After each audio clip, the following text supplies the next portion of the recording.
Let's go back over to the board now, and I believe we have a question that says in need of some stat help. Some stat help. Okay. That either means right away or stats. Well, I actually think that means that's SAT help. Oh, SAT help. Oh, SAT question. I failed my SATs. But the SATs are coming up. So Oh, you yeah, probably do okay. need help Stats or the stats? Oh, I thought that said Which stat.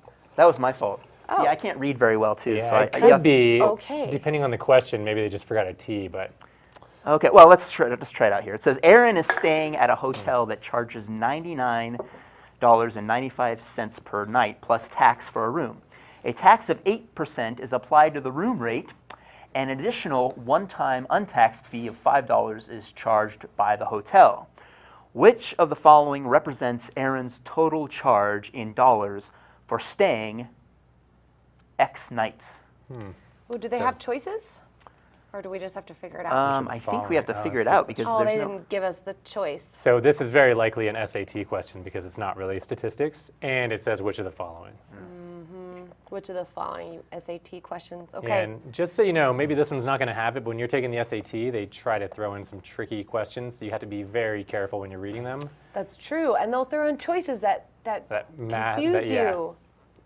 Those SAT people. They're tricky. They're tricky. All right, so I've got the problem up on my screen, and one of the things, I don't know if you'll be taking, is SAT taken on a computer? Never? I thought it was, but I don't think it's adaptive, so I think it depends on the school, whether they can take it. You can still take it in paper, but I think that that's Right. true that in some places it's being offered on But computer. I like it Yeah. in paper so much Come a better. long way since then. Well, I know think that there's budget we switched, or- the district switched. We used to be an ACT district, and now we're an SAT district. Right. Right. And I know that when we take it this year, we're taking it paper in the school. Oh, okay. Okay. Okay. I Well, think it's just easier to administer to a Yeah. lot of students at I once. think you have to go to a testing site otherwise. Anyways, so Sorry. part of the reason why I asked Teacher that, talk. and the reason I asked is just because of one of the strategies that I find very useful for word problems is highlighting and underlining, those kinds of things. So that's why I ask. And a lot of times also, if you are taking it on a computer, they will have the little tools that you can use to highlight. So use those if you can, because they are very helpful. which means if you can get some practice doing it on the computer, so you get used to highlighting on the computer, that would be really helpful. Exactly. So I'm going to highlight some important information. They're saying this hotel is charging $99.95 per night plus tax for a room. Then they said a tax of 8% is applied to the room rate, and I'm going to keep that part in there just because that's going to be applied only to this. And then an additional one-time untaxed fee of $5 is charged by the hotel. So that's just one time. And it says, which of the following represents Aaron's total charge in dollars for staying X nights? So our answer is going to not be a value, an actual dollar amount of what it's going to cost. It's going to be an algebraic expression that represents how to actually find the cost. So my suggestion for this one, and this is a multiple choice, my suggestion, one of them at least, would be to plug in answers. So, or choose a concrete number that you want to work with and then see what works. So for example, when I say concrete number is, they're saying X nights, but let's pick a number that would be easy to actually calculate this. Say 10 nights. I'm going to say 10 just because 10 is a nice, easy number to work with. But if you pick a concrete number and figure out what you're doing with that, then it's a lot easier to look at the expression and choose the expression that's happening to it as well. So we know if let's say we're staying 10 nights. Let's just calculate it. We'll see what happens. So 10 nights, we would be doing $99.95 times 10. So that's for each night, or because it's each night. And then it's going to be plus tax. Actually, let me move this down here so I can have a little bit more room. So let's say $99.95 times 10. Now, whatever that is, we're going to be charging the tax on this amount. I'm going to throw this in parentheses. Or actually, let's do this. I'm going to be adding to this. So this is my room rate. Room rate. I'm going to be charging, I have to add the tax on that room rate to my bill. So I'm going to say it's 8%, so I'm going to do 0.08 times my room rate, which is that $999.95 times 10.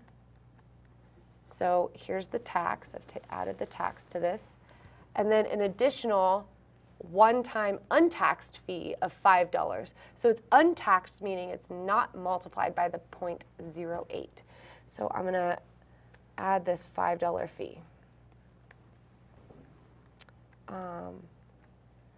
And then that's going to give me the amount of money, or the amount of money that this is going to cost. Now, I don't even need to calculate that. That's not really the point of this.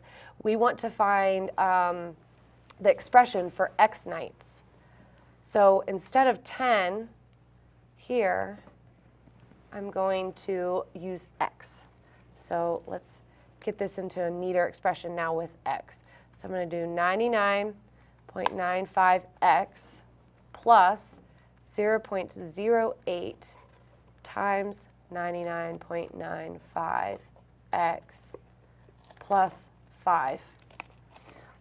Now, my bet is, if it's a multiple choice question, this is probably not one of your choices.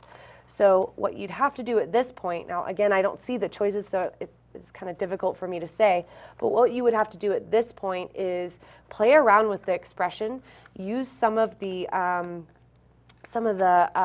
algebraic rules that you know, like combining like terms, simplifying, things like that, to rewrite the expression a little bit to see if one of your choices match it. My guess is what they probably will do is multiply these two together. So we do 0.08 times the 99.95, and they get, so where's my pen here? Oh, there we go. Okay, lost it. Let's do this in black. So we have the 99.95x plus, and then when I multiply those two together, I get this. I get 7.996x plus 5. And then I bet, this is just a guess, that they combined the like terms there. Just adding the two terms that have x on it, and got 107.946x plus 5. My guess is that's the expression in the answer choices that they have there. Any one of these expressions, though, would be correct if they had them there, but my guess is this one. Do you remember, I took the SAT so long ago, but did we have calculators? Yeah. Okay. Well, there is a calculator section and there's a no calculator section. Right. There's both. In fact, I wouldn't be surprised if this was a no calculator section. Right, and if it were a no calculator section, I would actually, one of the other ways I might see it is if you could pull up your screen Yeah, again. I'll pull my screen. I think I know exactly what you're saying. Distribute, Factor out that factor out the 99. 99.95. So yeah, taking this expression, another thought, Right. because this could be from the no calculator section, is that from this part of the expression, hang on, let me highlight the first here. This part of the expression, there's a common factor. Yep. And that is 99.95x. So I would guess they did this, 99.95x times, and then if I factor that out of this term, I just get a 1. And then if I factor it out of this term, I get 0.08. Which they may leave like that, That's or 5. they may have 1.08. They could. Right. They could leave it like this, or exactly what Nathan said is 99.95x, and then times 1.08, actually combining those terms, Right. plus 5. Or it could be 5 plus that. There's a bunch Right. of different ways you can write it. Bunch of different ways. But what I'd say is look at the answer choices and decide which, what's the closest, and just kind of play around with your expression. That's what I would say first. I actually, the SAT is a unique test. A lot of the things your teacher may tell you to do or not to do on a test, like in their class, may be much different than the SAT. If I'm giving students a multiple choice test, what I will often do is tell them, don't look at the answers until you've tried to figure it out. But I also give them more time. And so Right. the SAT, you're always on a time crunch. So like Becca said, a good strategy is glance at the answers, look at kind of the general form, what they look like, and as you're working through the problem, you can be thinking about, I need my answer to look like that at some point. So like Becca had said, maybe if it's a calculator section, you're going to be doing that calculation. Yeah. Otherwise, if you do see things, in parentheses and, factored out, then you should be thinking about that as you work through the problem. Yes. I also just thought of another strategy as well. If you go back to my screen really quick. Sorry, this is a great test taking strategy. Okay, so see how we did this with the number 10? What we could do is figure out what this hotel room is going to cost for 10 nights. Okay? Right. I could actually calculate that. Then I could go to my answer choices, replace my variable x with 10, and see which one of those expressions is going to give me the same exact cost. Because we Right. know what it's supposed to cost once we calculate that. So there's another strategy you could use with this particular test. But again, the answer choices aren't here, so it's hard to show you exactly, but those are some thoughts for the question. And I would say with that strategy, if you like that strategy, because it's much easier to work with numbers than it is with variables, regardless Yeah. of how good you are at algebra.